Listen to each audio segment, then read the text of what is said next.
So here's the machine. This is completed. The last video I'd shown it was still work in progress, but now it's pretty much done. I do have the back of it open to kind of show what I did, but nothing that hasn't been done before by most others online at some point or another. But yeah, I think this is an awesome build. Not perfect. There's still a little minor things here and there, but for the most part, it's good to go.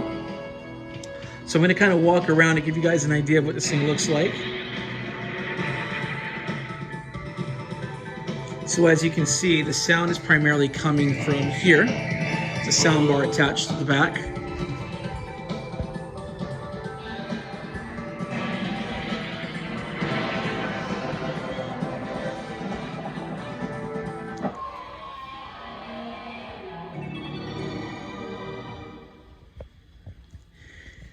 Just to get a quick look inside the machine, here we have the 20-inch monitor that was installed. We have an LCD controller. We also have the Raspberry Pi 4 4GB model. And we have our everything attached to an outlet down here. And then to the back of the machine here, there's a switch that I use. It's just another outlet, basic conversion there. And then we have our speakers directly attached to the LCD controller. So overall, I'd say this machine was a bit of a pain to create, but it's done now. Also, if you can get in there, I can show you guys the controls in there. It's kind of what they look like. And that's the inside of the machine. Used a lot of double-sided tape. Most of the time was spent on programming the machine, however. So coming around to the front, let's go ahead and get out of this game for a second. Now, a couple of things that are negatives and positives. I'll start with the negatives first. So the machine itself uses for this particular machine, I switched the original monitor from the 17-inch monitor to a 20-inch monitor. This particular monitor isn't the best, to be honest with you.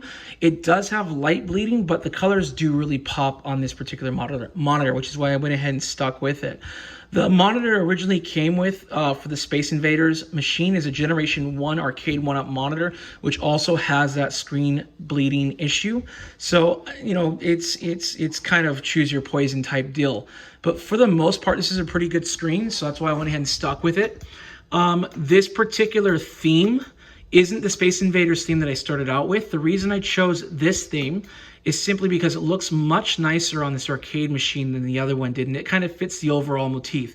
So if I scroll up here, you can kind of see what's available. So we have shmup games, we have a Capcom list, and a Space Invaders, and as well as a Street Fighter and Yoshi. These are like my favorite lists that I compiled. Then from there we have Arcade Classics, Dreamcast, Final Burn Alpha, or I think that's the arcade, our main games. Final Burn Alpha is towards the bottom, but we also have Mega Drive, Neo Geo, NES, PlayStation 32X, Super NES as well. And where is the FBA? Because now I'm curious. Ah, right here. So this is the FBA list of games. Now, with this particular splash screen, it's really nice. Here you can see that the preview screen here is nice and large. We have the text information here for each game we're going to select. Again, nice and large, so it's really easy to look at, pleasing to the eyes. And then, you know, I went ahead and kept the sound with it, so that way when you go through each of the games, you can kind of get a demo of what each game is, not just from looking at it, but also hearing it, which is nice. Now, on top of that, if I let the screen sit idle for about a minute, it will go into demo mode and just kind of cycle through a bunch of different games by showing off the gameplay video clips that's attached to each game. So I'm going to let it sit, you know, awkwardly, I might add, for about a minute, and we're going to kind of see how this works in action. And then I'm going to reset the machine for you guys to show you how the system loads up. But right now, I've essentially put this RetroPie into kid mode. So it doesn't load. When it loads up, there's no option menu for the Raspberry Pi. Also, you can't go directly into the options without a keyboard. And when you press start to restart, what you'll see, the options are really limited. It's just sound and shut down, which is what I'd like, because this is primarily for kids to play. I mean, right now my son in the house, and then later on others. But the idea is when they play the machine, it won't they won't be able to get into the programming or mess with any of the settings. So as you can see right now, it went into the screensaver mode, so it's playing through the different videos, and it cycles through each video about every 10 to 11 seconds. It'll change videos.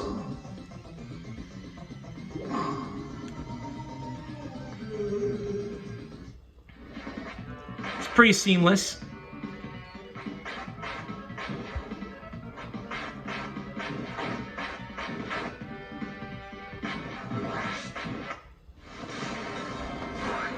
So let's go ahead and get out of that real quick. And then let me show you what this looks like before I go into a game. What it looks like when you, actually let's show, I'm going to show you what it looks like when you go into a game. So let's go ahead and load up a game. And let's load something from 32X. We'll load Virtua Fighter.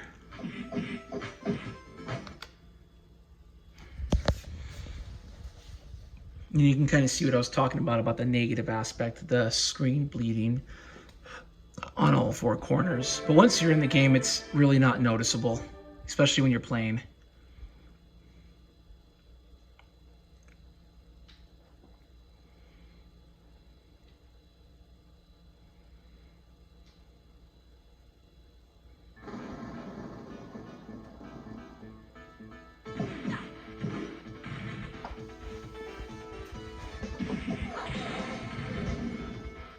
All right, let's show one more. This time we're going to go to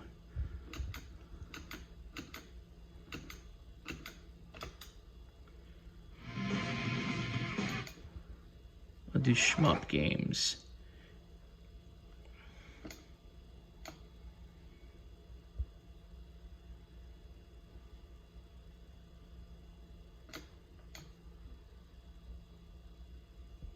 Actually, we're in Final Burn Alpha, but that's fine. So I'm kind of scrolling through a bunch here. I've kind of organized these already in other categories. But actually, let's show off Philios, because this game's actually pretty cool.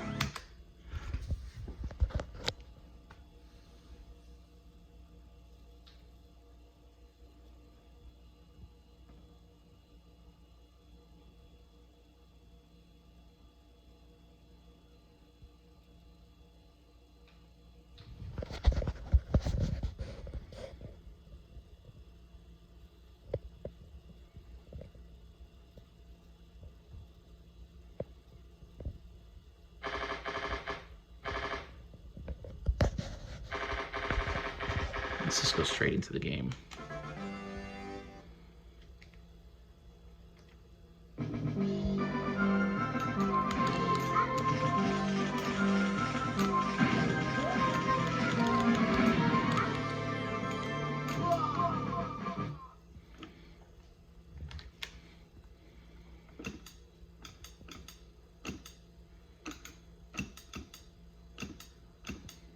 But yeah, I mean, this machine is done. Essentially good to go in every way, shape, and form. So, anyway, guys, we're about 8 minutes and 8 minutes and 44 seconds. I will show you the machine restarting. But yeah, it's essentially finished. And yeah, let me know what you guys think. Honestly, the programming side of this is probably the most difficult. It took, and I do want, and I'm being literal when I say it, for me, hours, because I realize there's a lot of pre-built builds out there, but going fresh into the whole RetroPie scene, I kind of wanted to do everything myself. So this is my own build, my own set of games that I put on here that I had to find online. Everything I chose to do with this machine is from my own programming. So it's not perfect by any means, but for a first-time setup using RetroPie and doing my own programming for it, I'm quite satisfied with it. Very satisfied with it, I might add. Got a little bit of Space Invaders going there. Now, the only thing I didn't do was the side art. If I do a future build, I'll probably add that, but right now it's whatever, I don't mind. I'd say about 20% of the games on here are horizontal shooters, so for the most part, it's not a big deal.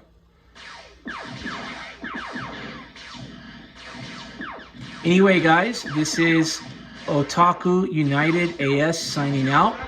I really genuinely hope you enjoyed everything. So I'll see you all next time, and let me know what you think. Bye.